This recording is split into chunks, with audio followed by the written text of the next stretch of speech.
చూసారు కదా friends, crispy crispy అయిన రాజ్మా శాండ్విచ్ అనేది రెడీ చేసుకుందాము. ఎలా చేయాలో చూపించబోతున్నాను, చూసేయండి.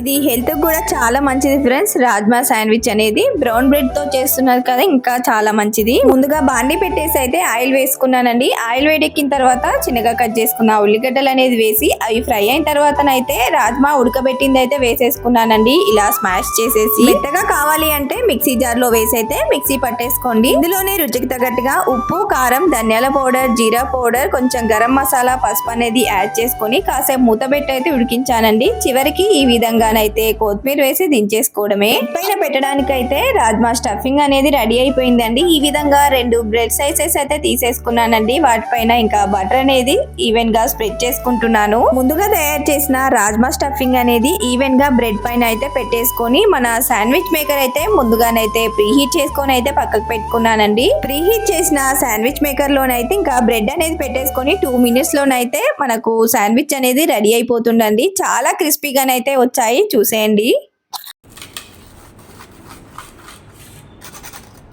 తప్పకుండా ట్రై చేసి మీరు కూడా ఏ విధంగా వచ్చాయో కామెంట్ బాక్స్ లో కామెంట్ చేయండి.